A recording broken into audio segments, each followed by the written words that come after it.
สวัสดีครับนี่คือรายการ Orcas Story เรื่องเล่าขยาวขวัญซีซั่น2ซึ่งเราพบกันเป็นประจำทุกสัปดาห์อย่าลืมนะครับถ้าถูกใจฝากกดไลค์กดแชร์กด Subscribe และก็อย่าลืมกดกระดิ่งเพื่อติดตามแต่สิ่งที่สำคัญโปรดใช้วิจารณญาณในการรับฟังแต่ถ้าใจคุณไม่กล้าพอโปรดอย่ารับฟังคนเดียววันนี้ Orcas Story ซีซั่น2ขอนำเสนอเป็น EP ที่81เธอจำไว้นะถ้าคนจริงๆโอวัลตินมันต้องละลายอะไรกันเนี่ยคือแบบว่าเริ่มเรื่องนี้ก็ได้เหรอผมขอเวลาไปเคลียร์กับคนเขียนสคริปต์แป๊บหนึ่งนะครับเรียบร้อยเอาละครับเรื่องราวนี้นะครับเป็นเรื่องราวของหญิงชาวต่างชาติคนหนึ่งซึ่งผมไม่เคยรู้จักเธอมาก่อนและในช่วง 3-4 วันที่มันมีเรื่องราวต่างๆมากมายซึ่งมันไม่น่าจำเป็นเรื่องของผมได้เลยแต่มันก็เป็นไปแล้วผมได้แต่คิดว่าถ้าวันนั้นนะครับถ้ามันไม่ใช่ผมแล้วเธอจะเป็นยังไงจุดเริ่มต้นที่ทำให้ผมได้รู้จักกับเธอก็เพราะว่าพิมพ์เธอได้ไปเรียนภาษาญี่ปุ่นเธอไปโรงเรียนมาคลอสหนึ่งนะครับซึ่งใช้ระยะเวลาประมาณ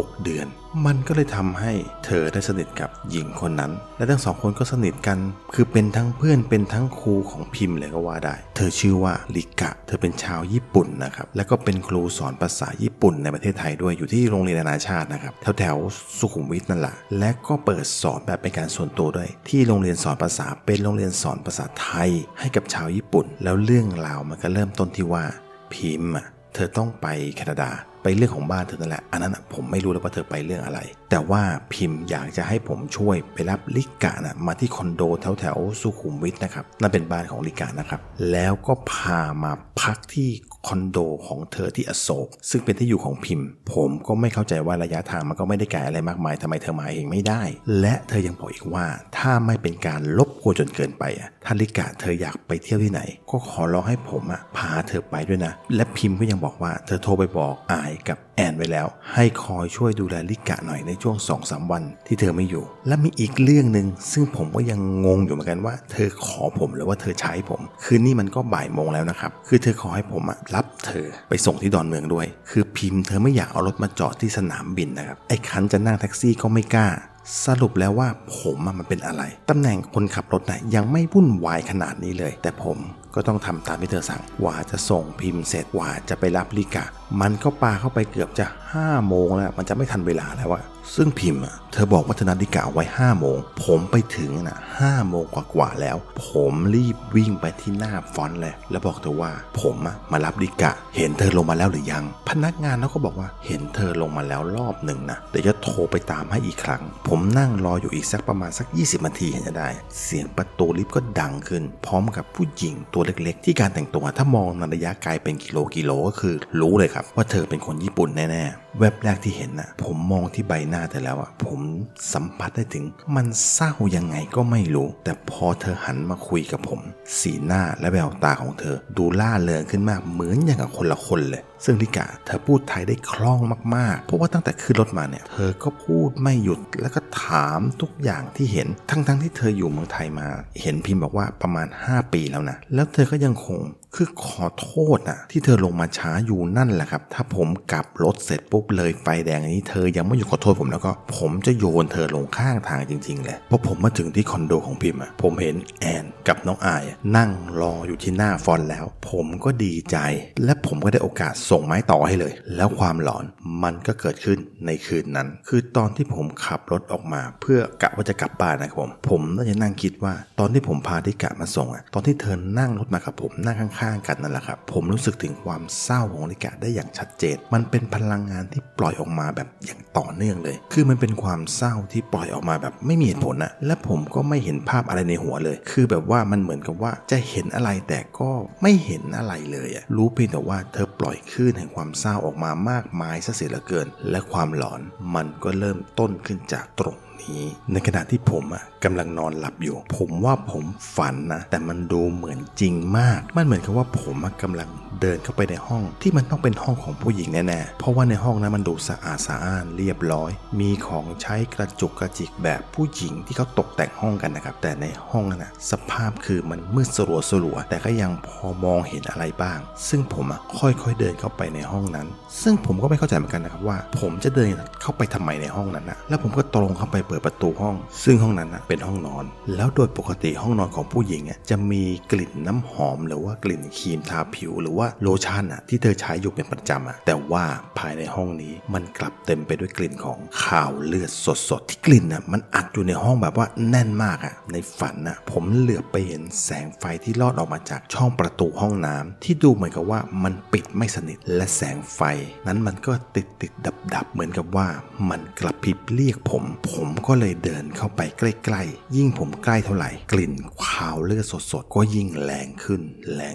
และผมก็ใช้มือผลักประตูห้องน้ำให้เปิดออกไปแล้วสิ่งที่ผมเห็นอยู่ตรงหน้าก็คือศพของหญิงคนหนึ่งที่จมอยู่ในอ่างอาบน้ำคือจมแบบมิดไปทั้งตัวเลยตั้งแต่หัวจรดเท้าสภาพศพคือมันเริ่มอืดแล้วก็บวมเพราะว่าแช่น้ำมาน่าจะหลายชั่วโมงและในอ่างอาบน้ำนั้นและน้ำในอ่างอาบน้ำที่เป็นสีแดงก็เพราะว่าเลือดของเธอเองผมช็อกอย่างแรงก้าวถอยหลังออกมาคือไม่ใช่ว่าผมไม่เคยฝันแบบนี้นะครับแต่ครั้งเนี้ยมันแปลกกว่าก็เพราะว่าผมรู้สึกตัวว่าผมได้ไปที่ห้องนั้นจริงๆในทุกย่างก้าวทุกสัมผัสและในทุกกลิ่นตอนที่ผมอยู่ในห้องนั้นมันเหมือนกับว่าผมไปอยู่ตรงนั้นจริงๆและผมก็เห็นว่ามันมีแรงกระเพื่อมแผ่วเบาที่ผิวน้ำในอ่างอาบน้ำที่มีเลือดของเธอผสมอยู่อย่างเต็มเปี่ยมเลยแล้วหญิงคนนั้นก็ลุกขึ้นมาในสภาพที่เป็นศพที่มันเริ่มบวมน้ำขึ้นอืดเขียวไปทั้งล่างดวงตาเป็นฝ้าสีขาวขุ่นไม่เห็นตาดำเธอโผล่ขึ้นมาและหายใจเหมือนกับว่าเธอสำลักน้ำในอ่างอาบน้ำเธอโผล่ขึ้นมาแบบตรงหน้าผมแบบตรงๆเลยผมตกใจผวาเสียงลั่นตื่นขึ้นมาและก็บอกตัวเองว่ามันเป็นเพียงแค่ความฝันเท่านั้นมันไม่ใช่เรื่องจริงผมนั่งทำใจเหงื่อแตกไปทั้งตัวใจสั่นมือสั่นไปหมดเลยแล้วเสียงโทรศัพท์ก็ดังขึ้นมาตอนตี 2พอดีเลยผมเห็นเป็นเบอร์แปลกๆตอนแรกผมกะว่าจะไม่รับสายแล้วไม่มีอารมณ์อยากคุยแต่พอคิดดูอีกทีแล้วเผื่อว่าจะมีเรื่องอะไรแล้วมันก็มีเรื่องจริงๆมีคนโทรมาเป็นผู้ชายนะครับเสียงไม่คุ้นเลยเอาเป็นว่าเราตัดไปที่คอนโดของลิกะก็แล้วกันเพราะตอนผมมาถึงหน้าคอนโดของลิกะแล้วที่ถนนสุขุมวิทนะครับผมเห็นเลยว่ามูลนิธิกับตำรวจรถจอดกันเต็มหน้าตึกเลยก่อนที่น้องรีเซพชันคนสวยนะครับที่ผมเจอเธอเมื่อตอนเย็นนะครับตอนที่มารับลิกะนั่นแหละเขารีบเดินเข้ามาหาผมแล้วก็บอกว่าลิกะเธอฆ่าตัวตายในอ่างน้ำด้วยการกรีดข้อมือตำรวจบอกว่าเธอเสียชีวิตไปแล้วตั้งแต่เมื่อคืนน่าจะเป็นตอนสักประมาณเที่ยงคืนและที่เรียกผมมาก็เพราะว่าผมเป็นคนสุดท้ายที่มาหาเธอแต่ว่ายังดีที่ผมไม่ได้ขึ้นไปบนห้องเธอนะครับมีทั้งพยานและภาพจากกล้องวงจรปิดที่หน้าฟอนต์นั่นแหละครับว่าผมนั่งรอเธออยู่นานมากและแม่บ้านคนที่มาทำความสะอาดคนนั่นแหละครับเป็นคนที่พบศพคือแม่บ้านเข้ามาเตรียมห้องเอาไว้สำหรับพรุ่งนี้คือมีลูกค้าคนใหม่จะเข้ามาพักคือมาแต่เช้ามืดเลยแม่บ้านได้กลิ่นเหม็นเน่าลอยออกมาจากห้องของเธอที่มันอยู่ฝั่งตรงข้ามเมื่อแม่บ้านเอากุญแจมาขายห้องลิกะแม่บ้านก็ได้กลิ่นเนื้อเน่าๆแช่น้ำมันทะลักออกมาจากห้องของเธอแบบแป๊บเดียวเหม็นทั้งฟอนต์และทุกอย่างก็เป็นอย่างที่ผมเห็นนั่นแหละครับผมก็เลยรีบโทรไปหาน้องอายแต่เธอไม่ได้รับสายผมก็ลองโทรหาแอนอีกคนหนึ่งคนนี้ก็ไม่รับสายเหมือนกันผมได้แต่นั่งอยู่หน้าฟอนต์แล้วก็ถามตัวเองว่าเมื่อตอนเย็นผมมารับใครหรือว่าอะไรไปเนี่ยและสิ่งที่สำคัญคือผมเอาอะไรไปส่งให้น้อง2 คนเพราะตอนที่เจอกับลิกะเธอดูท่าทางแบบว่าเป็นคนปกติทุกอย่างและผมก็ไม่เห็นภาพอะไรเลยในหัวแล้วผมก็ไม่รู้สึกเลยว่าเธอไม่ใช่คนหรือว่าในตอนนั้นเธอกำลังเป็นโอปปาติกะที่เธอกำเนิดจากจิตใต้สำนึกของเธอในตอนที่เธอฆ่าตัวตายผมออกจากหน้าคอนโดของลิกะตี 3 กว่าผม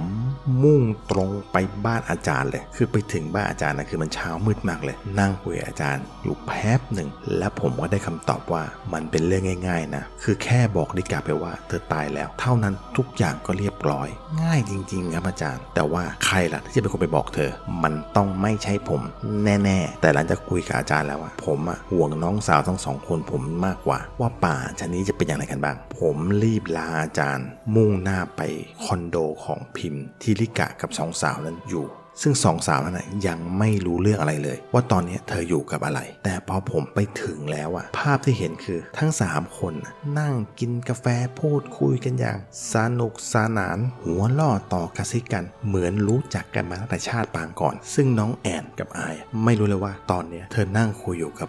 ผี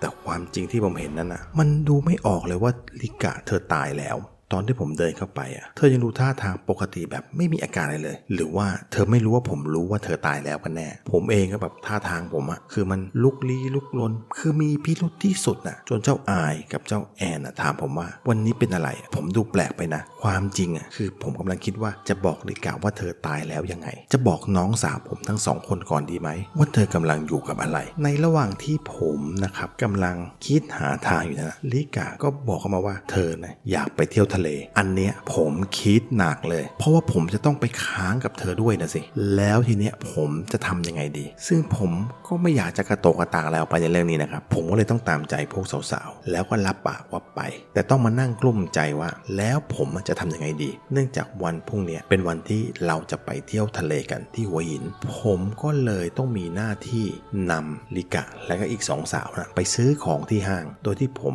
ปลีกตัวมานั่งที่ร้านกาแฟและนั่งคิดนะครับผมคิดมากเลยว่าจะทำยังไงดีเพราะการที่เราจะไปบอกกับใครสักคนหนึ่งว่าคุณไม่ใช่คนคุณตายไปแล้วซึ่งเราไม่สามารถจะรู้ได้เลยว่ามันจะเกิดอะไรขึ้นแล้วถ้าเหตุการณ์มันบานปลายล่ะอันนี้ผมบอกเลยว่าเครียดมากและแล้ววันรุ่งขึ้นก็มาถึงเราเดินทางไปหัวหินตั้งแต่เช้าเลยผมบอกเลยว่าผมแวะรับ2 สาวก่อนที่ผมจะเดินทางไป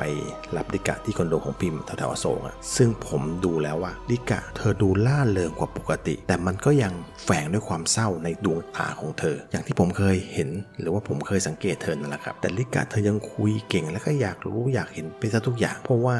ที่เราแวะที่ตลาดน้ำอัมพวานะครับให้สาวๆได้กินข้าวแล้วก็เดินช้อปปิ้งกันแบบชิลๆกันเลยซึ่งมันก็ปกติทุกอย่างแต่มีสิ่งเดียวที่ผมสังเกตเห็นได้อย่างชัดคือว่าลิกะมีอาการแปลกไปคือเธอไม่นั่งเรือไปไหว้พระได้แต่เดินซื้อของกินเล่นแล้วก็ชิลๆเดินซื้อตามภาษาผู้หญิงนะครับและหลังจากนั้นเราก็มุ่งหน้าตรงสู่หัวหินกันซึ่งการจองที่พักในครั้งนี้น้องแอนเธอเป็นคนจัดการซึ่งเธอจองบ้านแบบเป็นบ้านแบบบังกะโลที่มันวินเทจมากๆมันมากซะจนผมคิดมากเลยบ้านนี้เป็นบ้านที่อยู่ริมหาดมีรั้วล้อมรอบเป็นบ้านที่สร้างจากไม้ทั้งหลังเลยยกพื้นสูงขึ้นซึ่งบริเวณรอบๆนั้นก็เป็นบ้านแบบลักษณะคล้ายๆกันนะครับผมส่วนมากเจ้าของจะไม่ได้อยู่เองก็คือปล่อยให้เช่าซึ่งหาดตรงนั้นค่อนข้างเงียบแล้วก็เป็นส่วนตัวดีแล้วมันก็มีอะไรบางอย่างที่ผมคาดคิดไม่ถึงเกิดขึ้นคือตอนที่ผมกำลังขนกระเป๋าและข้าวของลงจากรถหางตาของผมไปเห็นบางอย่างอะไรมันแวบมันเหมือนกับว่ามีคนยืนอยู่แล้วพอผมรู้สึกตัวคือผมเห็นสิ่งนั้นก็หลบไปหลังต้นไม้ใหญ่ที่อยู่ริมรั้วคือบ้านหลังเนี้ยผมกับทีมงานนะครับก็เคยมาพักกันแล้วตอนเรามาออกงานอีเวนต์ด้วยกันคือมาทำงานนั่นแหละครับแต่ว่าเราก็กะว่าจะมาพักผ่อนกันด้วยก็เลยเช่าบ้านหลังนี้แต่ในตอนนั้นนะครับมันไม่มีอะไรแวบแบบนี้มาก่อนเลยผมก็เลยบอกว่าไม่ได้คิดอะไรแต่ว่าดูดีๆนะครับมันก็มีภาพเข้ามาในหัวผมแวบหนึ่งเป็นภาพเดี่ยวๆเลยในภาพเป็นหญิงที่ยืนอยู่ตรงริมรั้วที่ผมเหลือบไปเห็นอะไรแวบๆนั่นแหละครับสภาพของเธอใส่เสื้อคอบัวมีกระดุมอยู่ด้านหน้าและเธอก็นุ่งผ้าถุงผมของเธอดัดเป็นลอนๆแบบสั้นเสมอไหล่ผิวหน้าของเธอรวมทั้งผิวกายด้วยมันดำสนิทมีแต่ดวงตาที่ขาวล้วนไม่มีจะดำยืนแยกเขี้ยวให้เห็นเลยว่าเขี้ยวนั้นของเธอมันคมเพียงใดและที่สำคัญคือจ้องมาที่ผมแบบว่าจะกินเลือดกินเนื้อกันให้ได้เลยอยู่ๆน้องอายก็วิ่งมาหาผมแล้วก็พูดขึ้นว่ามาหนูช่วยนั่นแหละครับทำให้ผมได้สติหลุดออกจากภวังค์การเห็นภาพและผมก็ไม่ได้ใส่ใจเลยนะครับเพราะว่า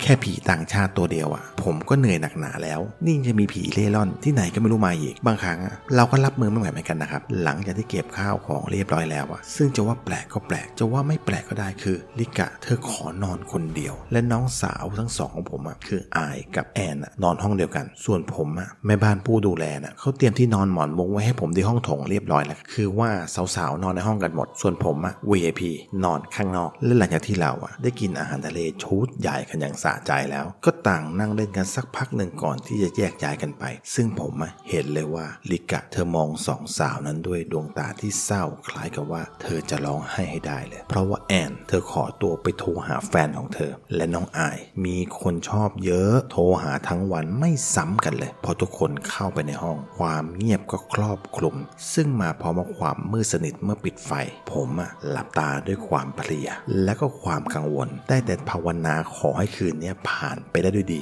ผมหลับไปไม่รู้ว่านานเท่าไหร่แล้วแต่มันก็ยังหลับไม่สนิทนะครับเพราะว่าผมได้ยินเสียงประตูเบาๆเปิดออกมาเพียงไม่กี่วิเองผมรู้สึกเลยว่ามีพลังงานมวลสารบางอย่างมาวน เวียนอยู่นอกมุ้งของผมตรงปลายเท้าเลยจากนั้นก็มีเสียงอันแผ่วเบาเรียกชื่อผมแว่วเข้ามาที่หูผมถึงกับสะดุ้งและขนลุกไปเลยผมรีบตั้งสติแล้วเริ่มเดินท่าทั้งสี่เพื่อท่องพระเวทเลยแล้วเสียงนั้นก็พูดกับผมว่าไม่ต้องใช้พระเวทหรอกแค่อยากมานั่งคุยด้วยเฉยๆผมลืมตาทันทีเพราะว่าเสียงของคนคนนั้นมันเป็นเสียงผู้หญิงที่ชื่อลิกะผมจำได้ผมรีบลุกพรวดขึ้นนั่งเลยแต่ยังไม่ได้ออกไปจากมุ้งนะครับแค่ลุกขึ้นมานั่งตั้งหลักดูเฉยๆและนั่นผมก็มองออกมาที่ด้านนอกซึ่งตอนนั้นภายในบ้านดับไฟทำให้ผมเห็นแค่เงาแบบดำๆนั่งอยู่บนโซฟาซึ่งมองแล้วเห็นเลยว่าเป็นหญิงแน่ๆและต้องเป็นลิกะชัวร์ผมค่อยๆมุดออกมาจากมุ้งแล้วกำลังจะเดินไปเปิดไฟลิกะเธอบอกว่าอย่าเปิดไฟได้ไหมมานั่งคุยตรงนี้กันก่อนผมก็เลยเปลี่ยนทิศทางการเดินมานั่งที่โซฟาจากนั้นลิกะเธอก็พูดออกมาถึงแม้ว่ามันจะมืดแต่ผมรับรู้ได้จากน้ำเสียงของเธอเลยว่าลิกะเธอกำลังร้องไห้แล้วก็เริ่มเล่าเรื่องราวของเธอว่าทำไมเธอได้ตัดสินใจฆ่าตัวตายอย่างลิกะเธอเล่าว่าเธอรู้จักกับแฟนของเธอตั้งแต่สมัยเรียนมหาวิทยาลัยแต่พอมาทำงานที่โรงเรียนสอนภาษาก็เลยทำให้เธอมีโอกาสได้มาเจอกับเขาอีกครั้งมันก็เพราะว่าเขากับเธอทำงานอยู่ที่ตึกเดียวกันจากนั้นคบกันได้ทั้ง2 ปีเธอบอกว่าเธอมีความสุขมากมายเหลือเกินมันมากแบบว่าเธอไม่เคยได้รับสิ่งเหล่านี้มาก่อนจนเมื่อปีก่อนความลับมันแตกก็เพราะว่าเมียของเขา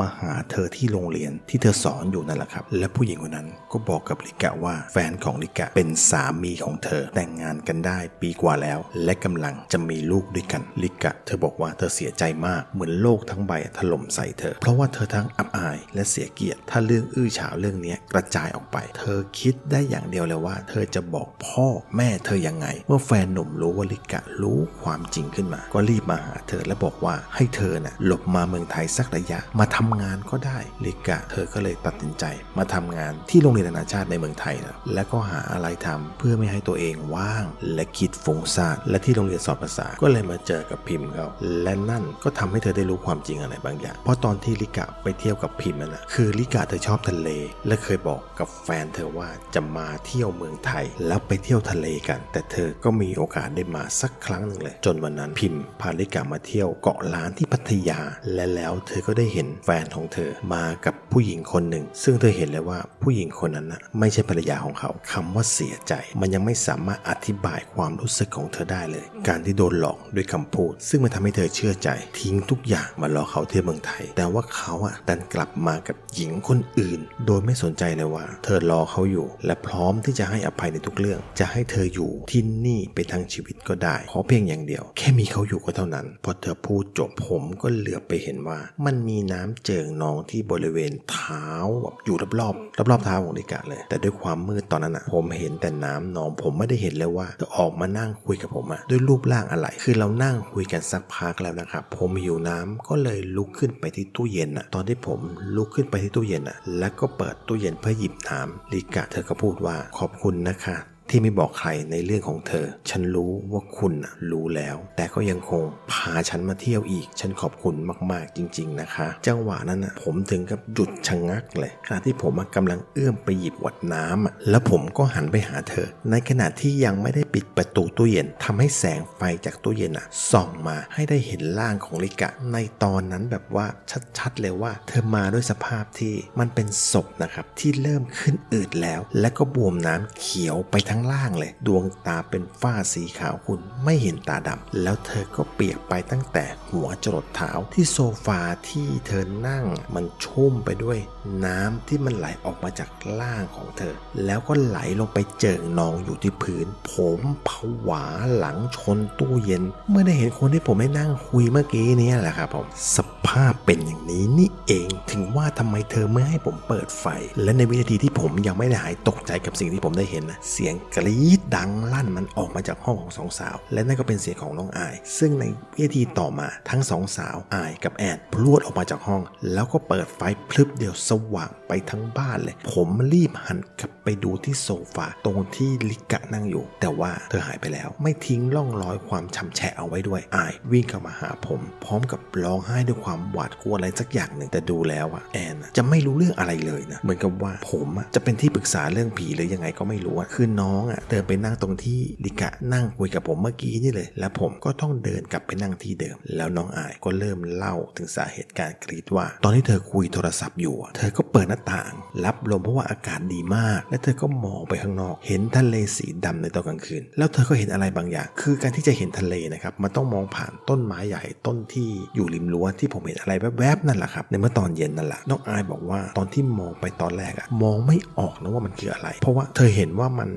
เหมือนมีคนนั่งอยู่บนกิ่งไม้หรือเปล่าอายเธอไม่แน่ใจเพราะคิดว่านี่มันดึกแล้วนะจะมีใครบ้าปีนขึ้นไปนั่งเล่นบนนั้นนะหรือว่าเธอจะคิดไปเองแล้วเธอก็ไม่สนใจคุยโทรศัพท์ไปเรื่อยๆสักพักหนึ่งพอวางสายแล้วเธอก็เห็นคือมันเริ่มสายตามันเริ่มปรับได้มันก็เลยมองเห็นมันมีรูปร่างเป็นคนนะครับผมนั่งห้อยขาอยู่บนต้นไม้แต่ที่มันแปลกก็คือว่าน้องอายเธอเห็นผู้หญิงคนนั้นใส่ผ้าถุงนั่งหันหน้าไปทางทะเลแล้วน้องอายก็พูดว่าใช่คนหรือเปล่านะเท่านั้นแหละเธอคนนั้นที่นั่งอยู่บนต้นไม้ก็หันมาแล้วก็ยืดคอพุ่งหัวเข้ามาหาเธออย่างไวเลยทำให้น้องอายได้เห็นใบหน้าของเธออย่างชัดเจนว่าใบหน้าที่ดำสนิทมีแต่ดวงตาขาวล้วนๆไม่มีจะดำแยกเขี้ยวให้เห็นแบบใกล้ๆแบบใกล้ชิดกันเลยที่ริมขอบหน้าต่างน้องอายร้องกรี๊ดสุดเสียงกำโทรศัพท์แน่นแล้วก็วิ่งพรวดออกมาอย่างไร้สติส่วนแอนไม่รู้เรื่องอะไรตกใจที่อายกรี๊ดก็เลยวิ่งพรวดตามออกมา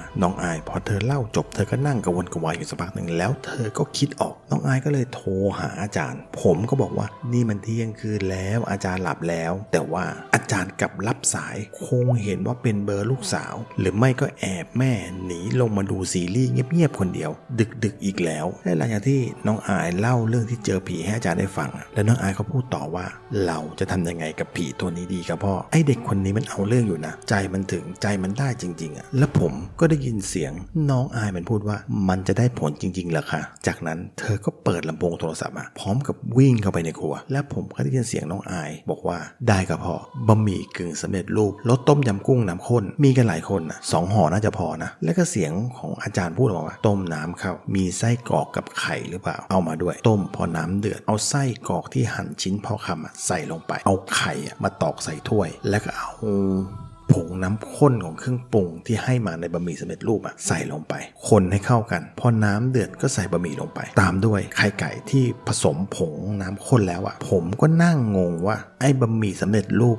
รสต้มยำกุ้งน้ำข้นเนี่ยมันจะปราบผียังไงจากนั้นพอเสร็จแล้วอาจารย์ก็บอกน้องอายว่าให้เรียกทุกคนมากินร้อนๆจัดได้นอนสบายๆผมได้แต่คิดในใจนะว่านั่นปะไรนึกเลยเชียวเพราะว่าเมื่อตอนเย็นหลังจากที่เก็บของเสร็จแล้วผมก็ลงไปเอาผงกำยานลงอาคมที่ผมเอาเก็บไว้ในรถนะครับผมออกมาโปรยทั่วบ้านเลยและผมก็ท่องพระเวทขอขมาพระภูมิเจ้าที่ต่อด้วยพระเวทบทไหว้ครูและอัญเชิญเทพต่างๆเพื่อมาให้ท่านอำนวยอวยพรปกปักรักษาแล้วผีไร้ที่มาอย่างนั้นจะเข้ามาได้อย่างไรแล้วตอนที่น้องอายยกบะหมี่ต้มยำกุ้งน้ำข้นมาให้เนี่ยโดยมีแอนเป็นผู้ช่วยเตรียมสิ่งต่างๆผมก็เลยกลับมานั่งอยู่ที่เดิมลิกะเธอกลับมานั่งใกล้ๆผมถึงกับสะดุ้งเลยเมื่อเห็นลิกะเธอในสภาพถึงแม้ว่ามันจะเป็นสภาพปกติก็แต่ว่ามันนั่งอยู่ใกล้ๆผมหลังจากที่เรานั่งกินบะหมี่รสต้มยำกุ้งน้ำข้นกันเรียบร้อยก็ต่างแยกย้ายกันไปนอนแต่ว่าน้องอายกับเจ้าแวนไม่กล้ากลับไปนอนในห้องของพวกเธอละต่างมุดเข้ามุ้งผมอย่างไวเลยผมก็เลยต้องนอนที่เก้าอี้ยาวตรงโซฟานั่นแหละตอนที่ผมกำลังจะหลับหรือว่าเคลิ้มนั่นแหละครับผมยังได้ยินเสียงของฝีเท้าเสียงเดินของผีไร้ที่มาตัวนั้นเดินวนอยู่รอบๆบ้านอีกหลายรอบแล้วผมก็หลับไปตอนไหนก็ไม่รู้คือผมมารู้ตัวอีกทีคือผมได้ยินเสียงคนอยู่ในครัวผมรีบลืมตาขึ้นมาอย่างไวเลยภาพที่เห็นคือมันเช้าแล้วก็เช้ามากด้วยน่าจะประมาณสัก9 โมงกว่าเกือบจะ10 โมงแล้วแหละและผมก็เห็นลิกะเธอกำลังวุ่นวายทำอาหารเช้าให้พวกเรา3 คนได้กินกันแอนกำลังแต่งตัวอยู่และน้องอายกำลังอาบน้ำอยู่ผมลุกขึ้นมานั่งแบบงงมึนเพราะว่านอนน้อยแล้วก็หลับตื่นแล้วแอนพรวดออกมาจากห้องของเธอแล้วก็พุ่งเข้ามานั่งข้างๆผมแบบประชิดติดตัวกันเลยแต่พอแอนเงยหน้าขึ้นเห็นลิกะเธอดูมีอาการแปลกๆไปเธอดูช็อกเมื่อเห็นลิกะกำลังทำอาหารเช้าอยู่แล้วแอนเธอก็มีอาการลุกลี้ลุกลนยังไงแล้วบอกไม่ถูกแล้วก็ทำท่าแบบส่งสัญญาณให้ผมตามเธอเข้าไปในห้องคือในตอนแรกผมไม่คิดนะว่าเธอจะรู้เรื่องลิกะแล้วผมก็ค่อยๆย่องตามเข้าไปในห้องทันทีเมื่อลิกะเธอเดินไป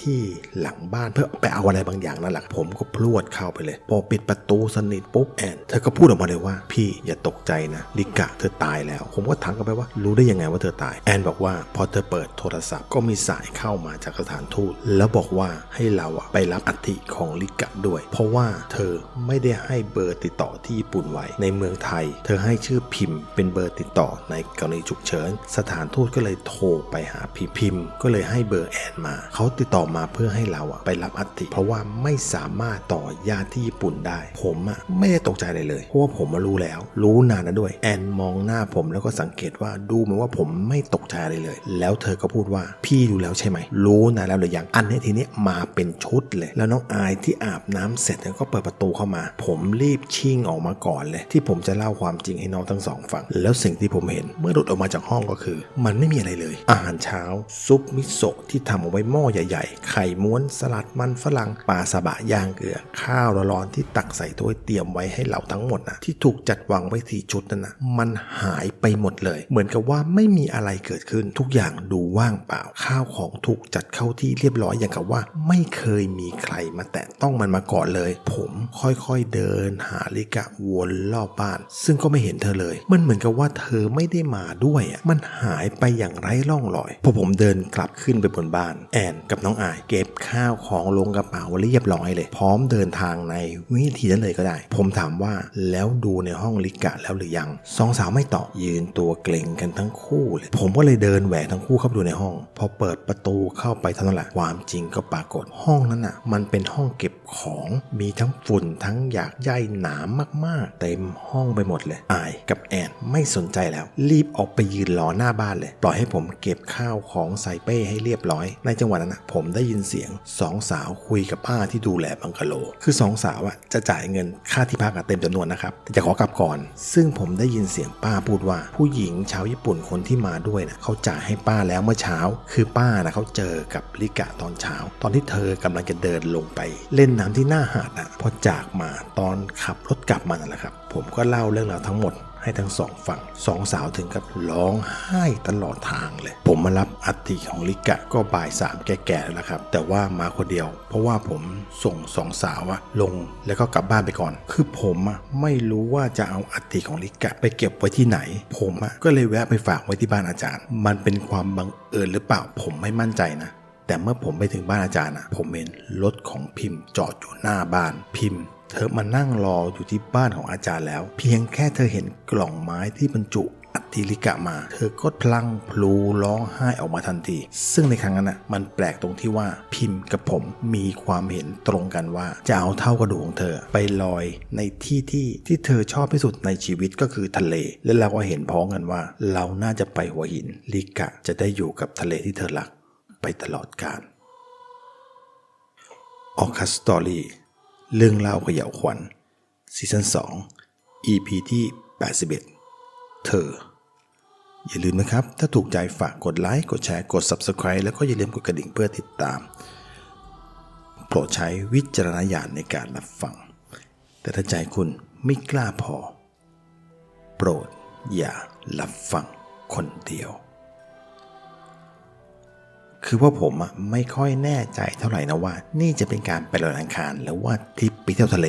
คือถึงขนาดที่ว่าผมต้องให้พี่นัทเอารถตู้ไปกันเลยคือคนไปกันเยอะมากมีใครบ้างล่ะครับอาจารย์มีแม่พี่ใหญ่พี่รองพิมพ์แอนน้องอายรวมๆกันแล้ว9 คนเข้าไปนะครับแล้วคณะของเราก็มุ่งหน้าตรงไปหัวหินกันตรงท่าเรือที่เขาตะเกียบซึ่งพี่ใหญ่จัดการเรื่องเรือแล้วก็เตรียมพระเวทสวดส่งวิญญาณพี่รองจัดการเรื่องข้าวตอกดอกไม้ของที่ใช้ในประกอบในพิธีและพิมพ์เธอขอเป็นคนที่โปรยอัฐิของลิกะเองซึ่งทุกคนก็ไม่ได้ห่วงอะไรในเรื่องนี้นะครับคือว่าในตอนแรกเราไปถึงมันเหมือนกับว่ามันจะมีพายุฟ้ามืดครึ้มเลยคนเรือที่รับจ้างไม่มีใครกล้าออกไปเพราะเกรงว่าจะกลับมาไม่ทันฝนพี่ใหญ่เดินถาม 3-4 เจ้าจนขาลากแล้วไม่มีใครรับในงานนี้เลยแล้วอาจารย์ก็ขอเป็นคนอุ้มกล่องไม้ที่ใส่เท่าอัฐิของลิกะมาอุ้มไว้ในมือเองเลยแล้วก็ใช้มือขวาลูบที่กล่องไม้เป็นวงกลมพร้อมกับไล่พระเวทอะไรบางอย่างจากนั้นอาจารย์ก็พูดว่าการให้อภัยมันเป็นเรื่องที่ยากที่สุดเพราะว่าการให้อภัยคนอื่นมันจะเป็นเรื่องง่ายแต่การให้อภัยตัวเองมันเป็นเรื่องยาก ปล่อยวางเถอะนะลูกหนูหมดเวรหมดกรรมแล้วพออาจารย์พูดจบตอนแหละครับลมเย็นแบบว่ามันเย็นสบายๆพัดตรงลงมายังกลุ่มของเราเลยจากนั้นแสงแดดก็เริ่มมาภายในไม่กี่นาทีนะครับท้องฟ้าที่เคยมืดมันก็กลับเป็นท้องฟ้าสีฟ้าสดอันสดใสเลยคลื่นลมสงบลงจนมีคนเรือเดินมาหาพี่ใหญ่และถามว่าได้เรือไปลอยอังคารแล้วหรือยังแล้วพิธีการลอยอังคารก็ผ่านไปได้ด้วยดีตอนขากลับนี่นะครับมันสำคัญตรงนี้แหละมันกลับมาประมาณเที่ยงกว่าๆแล้วคณะของเราก็ขึ้นรถกลับมาจากที่ท่าเรือนะครับเราเห็นของทะเลแบบสดๆกันเลยมีทุกอย่างเลยวางขายที่ตลาดอาหารทะเลแบบเต็มไปหมดเลยแล้วอาจารย์ก็พูดขึ้นว่าดูสิแม่ร้านนี้มีกุ้งมังกรด้วยเขาทำกันสดๆเลยนะแม่อยากกินไหมล่ะกุ้งมังกรอบชีสอ่ะแม่น่ะไม่ได้พูดอะไรผมที่นั่งอยู่ข้างหลังอ่ะผมเองแหละครับที่พูดว่าพี่นัทหาที่จอดได้ไหมแวะกินข้าวร้านนี้กันเอาคัดสอดสำหรับวันนี้สวัสดีครับ